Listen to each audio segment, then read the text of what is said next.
I slept with my boss to climb the ladder. Shocking, true confession.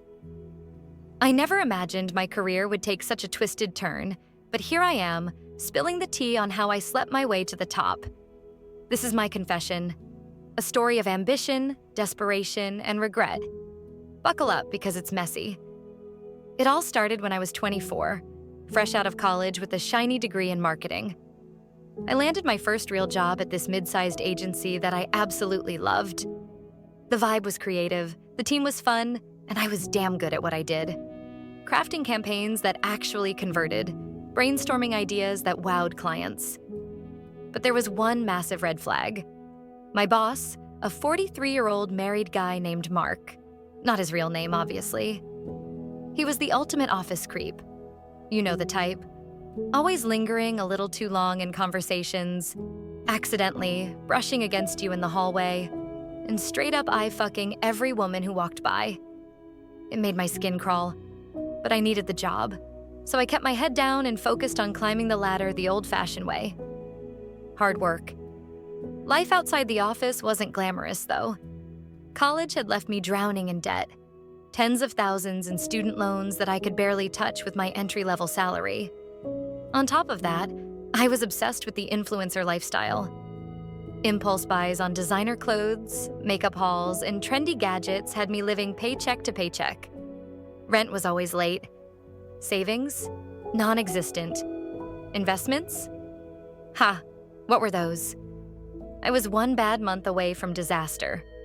One afternoon, I was on a call with my best friend in the break room, venting about my financial mess. I'm broke as hell, girl. These loans are killing me, and I can't stop blowing money on stupid stuff. Little did I know, Mark was eavesdropping from the doorway. From that day on, things changed. He started summoning me to his office more often. First for project updates, then casual chats about my weekend plans. He tried to play the friendly mentor, asking about my life, offering advice. I ignored the vibes at first. I wasn't interested. But then came the gifts. One day, he called me in and handed me a velvet box with an expensive necklace inside. Diamonds sparkling like they cost more than my monthly rent. It's just a token of appreciation for your hard work, he said with that sleazy smile. I refused, but he insisted, practically shoving it into my hands. After that, it escalated.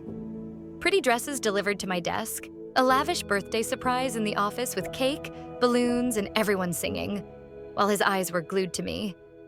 And suddenly I had flexible working hours that no one else got. Come in late? No problem. Leave early? Sure thing. I wasn't naive. I knew exactly what he wanted. At the time, I wasn't dating anyone. Single, stressed, and desperate for a break. The flirting started subtly on my end. A lingering glance here, a playful email there. Why not? I thought. If he's going to throw perks my way, maybe I can play along. One innocent after-work drink turned into a date at a fancy restaurant. Then a glass of wine at his place while his wife was out of town. Next thing I knew, I was under him on his king-sized bed, the city lights twinkling outside like they were mocking me. The morning after, I felt disgusting. What had I done? This wasn't me. But the guilt faded when the promotions rolled in. A raise that covered my rent delays. Gifts that paid off chunks of my debt. Flexible hours that let me breathe. I told myself it was just survival. Our affair dragged on for 2 years. But let's be real. It wasn't an affair. I was his mistress, plain and simple. He'd only take me out or spoil me when he was in the mood, when his balls were full, as crude as that sounds. Otherwise, I was just another employee, blending into the background until he needed his fix. Shockingly, his wife never suspected a thing. No dramatic confrontations, no whispers in the office. He was that good at hiding it. I stuck it out because the benefits were addictive. My career skyrocketed. I went from junior marketer to general manager in record time. But deep down, I knew 90% of those promotions weren't from my skills, even though I was talented. It was because I was spreading my legs for the boss. Last year, I finally snapped out of it. The disgust caught up, and I couldn't look at myself in the mirror anymore. I quit. leveraging my inflated title to land a junior VP role at a major multinational corporation. Now, at 28, I'm in a position most people my age dream about, overseeing teams, traveling for conferences, making bank. My debts are gone, I've got investments started, and I'm building a real life. But the imposter syndrome? It's real. I don't fully deserve this.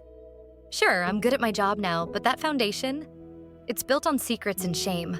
Looking back, I regret it all. Sleeping your way up might seem like a shortcut, but it leaves scars. If you're watching this and thinking about doing something similar, don't. Work hard, network, find mentors who aren't creeps. And if you're in a toxic situation like I was, get out before it consumes you. Thanks for listening to my story. If you've been through something similar, drop it in the comments. Let's support each other. Hit that like button if this resonated, and subscribe for more Real Talk confessions. Peace out.